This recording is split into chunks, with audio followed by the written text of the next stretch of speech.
kill me, chew me, sue me, everybody do me, kick me, kite me, don't you black or white me. All I want to say is that they don't really care about us.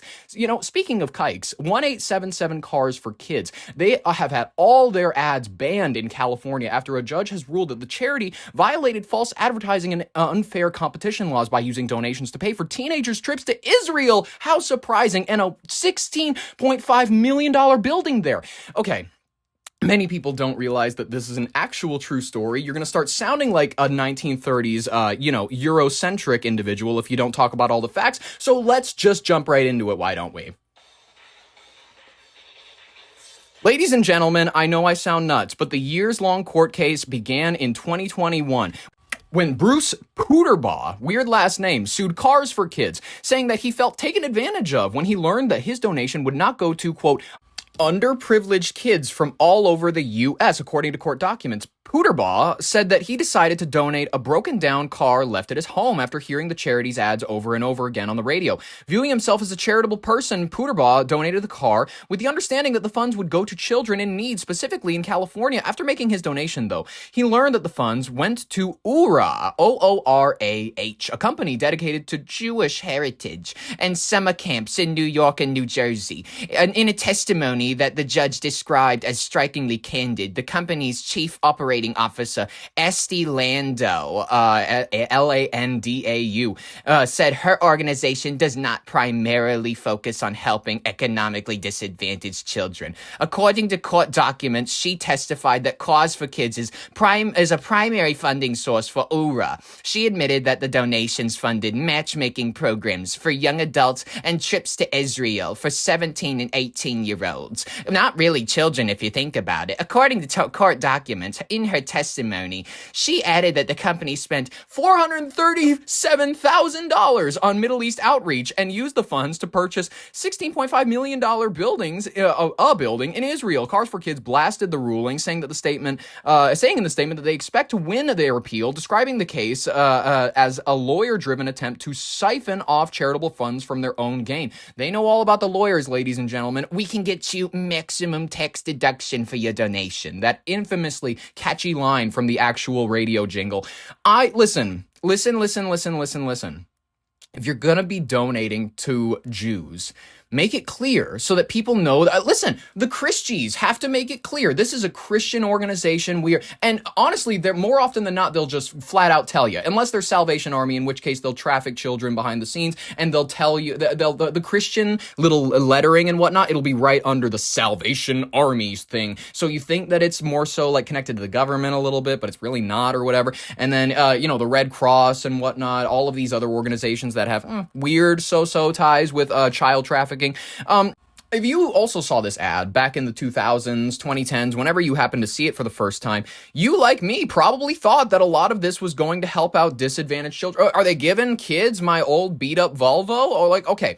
Esty Landau has made it clear under oath that the organization does not primarily focus on helping economically disadvantaged children. Instead, she confirmed that Kars4Kids acts as the main bankroll for OORAH, a New Jersey-based Orthodox Jewish outreach group. Okay. According to court documents, so this has nothing to do with kids. Actually, the car donations were actually used to fund adult matchmaking services. I was going to say matchmaking services. We're going to get the youngins. We're going to get the youngins into arranged marriages. In all honesty, with the Middle East, I wouldn't be that surprised if this was Israelis doing the, we're going to marry each other off type of thing. They're that sort of a society. I'm not blaming them. That's just who they are. Okay, I need to hear it from the news. I need you guys to realize that I'm not a nut. I'm not I'm not Hitler. I'm not publishing. This isn't Mein Kampf, all right? But this, I'm just going to pass it over to CBS News so you guys realize that I'm not alone in this. God, this is cancer.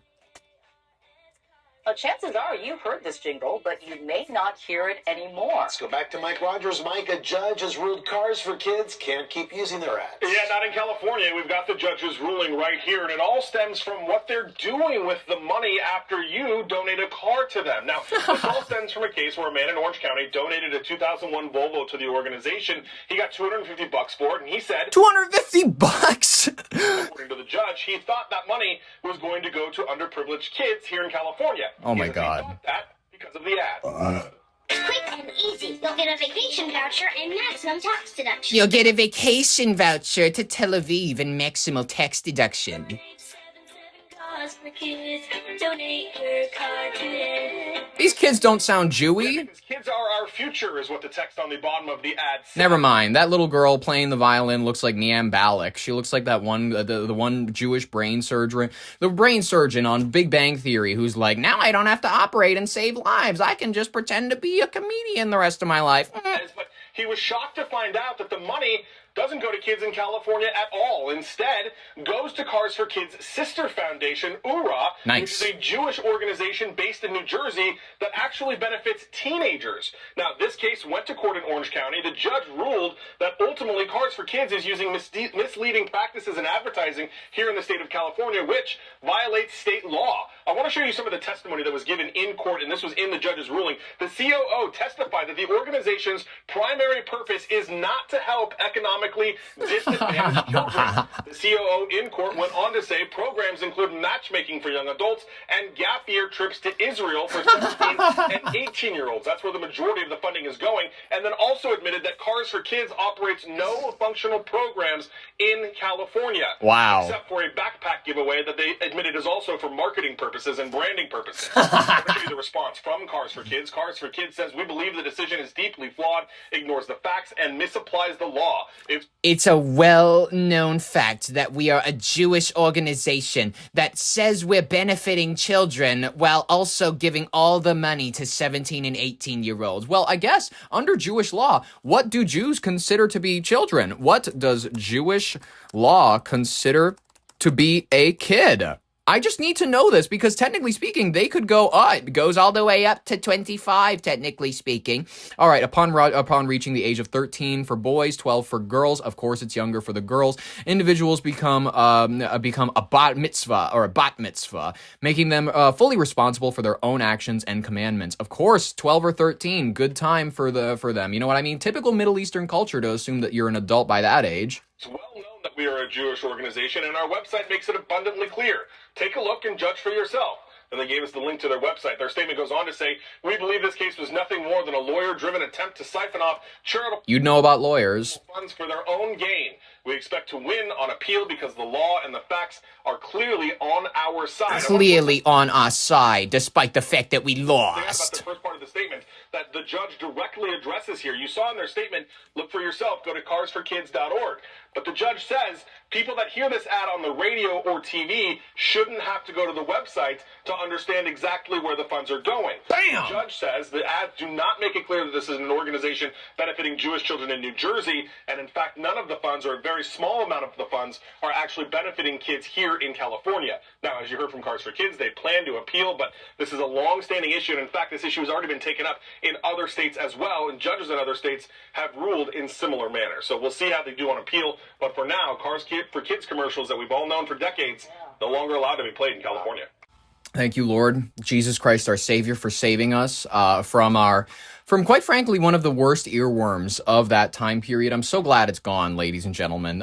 Sorry to hear that, Cars for Kids. You're going to have to figure out, listen, it's not that big of a deal. In all honesty, you listen, you still have a lot of heads of CEOs. You still serve the Jesuits. You still have a pretty solid place in the, the control of the Levant region, Israel. Listen, in general, the Cars for Kids is not going to be a big mark on the Jewish community. It's just another domino that's falling over in the great awakening that many people are having at this current moment. Jesus, what am I even saying? That in all honesty, the world is unfortunately controlled by the Vatican, serving through the formulations of the Freemasons, the Jewry that formulates in Israel. That quite honestly, you talk to a lot of the people. I don't talk to them, but you listen to their interviews, and most of the government in Israel, in all honesty, is secular. In all honesty, they don't. Most of them are atheists, much like how Jewish atheists infiltrated the civil rights movement in general. Ladies and gentlemen, we could go tons of different ways. We can talk about Marxism, how that largely grew out from Jewish atheism and unfortunate lanes of funding that nobody really likes to talk about because then they'll start to sound too Eurocentric 1930s. I will save my truth-telling for another day. However,